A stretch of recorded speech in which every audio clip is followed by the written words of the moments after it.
ملک کی 95% جو خواتین ہیں وہ جاہل ہیں، وہ اجڑ ہیں، وہ گوار ہیں. یہ اسٹیٹمنٹ ساحل ندیم صاحب کی ہے، جو کل ایک پینل بیٹھا ہوا تھا، جس پینل کے اندر ایک تو جو ہوسٹ ہوتی ہیں وہ موجود. انہوں نے 95% خواتین کو جاہل کہا. اس کے لیے میں چاہوں گی کہ یہ معافی مانگے تمام خواتین سے. سب سے پہلے پر مہمان تھے یعنی ساحل ندیم صاحب، انہوں نے فرمایا کہ 95% خواتین جاہل ہیں. اس پر خاتون نے احتجاج کیا اور کہا کہ معافی مانگنی ہوگی. بھائی، اسلام سے دور کرنے کے لیے ملا کافی ہیں.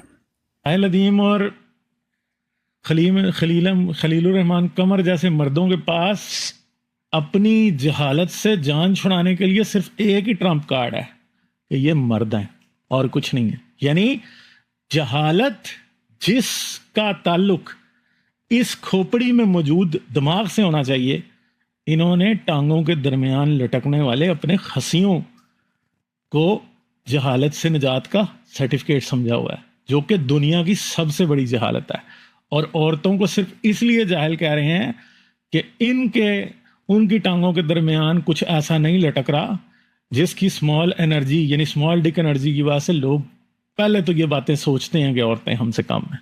کیونکہ جو واقعی مرد ہوتا ہے نا، وہ یہ نہیں سمجھتا کہ عورتیں ان سے کم ہیں، وہ عورتوں کو برابر ہی سمجھتا ہے.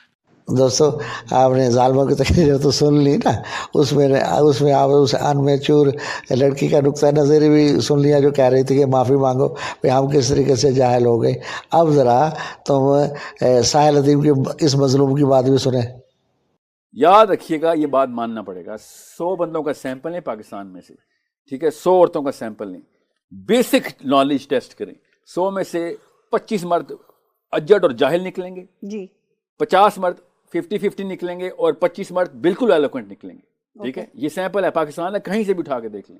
اور 100 عورتوں کا لیں، 95% ایسی اجڑ اور جاہل ملیں گے، ان کو پتہ ہی نہیں ہوگا. سنیں نا، یہ جو چیز ریالٹی میں ہے نا، یہ جو عورتوں نے اپنے پر جہالت کے کمبل لپیٹے ہوئے ہیں نا، ان کو ایسا بندہ مفتی لگتا ہے جو جمعے کے خطبے میں آدھی حدیث سن کے آ جاتا ہے، کیونکہ وہ بالکل کوری ہوتی ہیں. ان عورتوں کو میں بتا رہا ہوں کہ آپ نے صرف مفتیان کے ساتھ رجوع کرنا ہے، مگر پہلے جتھے بنا کے. آپ ہر عورت انسٹاگرام کے اوپر 50 ہزار کے گروپس میں بیٹھی ہوئی ہے، واٹس ایپ پہ، وہاں پہ آ کے کوکنگ چینل پہ ڈانس، میک اپ، ہر چیز کے اوپر ان کی اویئرنیس ہے. اسلام کے اوپر ٹکے کا علم نہیں ہے. تو سن لیا آپ نے. اچھا، بات صرف اتنی ہے کہ ساحل ندیم نے یہ کہا ہے کہ 95% عورتیں جو ہیں وہ اپنے حقوق سے واقف نہیں ہیں، وہ جانتی نہیں ہیں. وہ اس لحاظ سے اس نے جاہل کہا ہے. اس کی بجائے کہ خواتین اس کو اپریشیٹ کرتی، بلکہ جناب وہ کہہ رہی ہیں کہ نہ جی نہ، یہ تو بہت بری بات کی ہے. لیکن سمجھ رہے ہماری خواتین سمجھ بھی نہیں ہوں گی، اس نے صرف اتنی بات کی ہے، بڑا پازیٹیو سینس میں بات کی ہے نا. اور پھر ساری دنیا جو ہے نا اب وہ لگی پڑی ہے. میں نے بہت تھوڑے سے لوگ دیکھے ہیں جو ساحل ندیم کی بات کو سمجھے ہیں. میں بھی انہی میں سے ہوں جنہوں نے ساحل ندیم کی بات کو سمجھا ہے. ابھی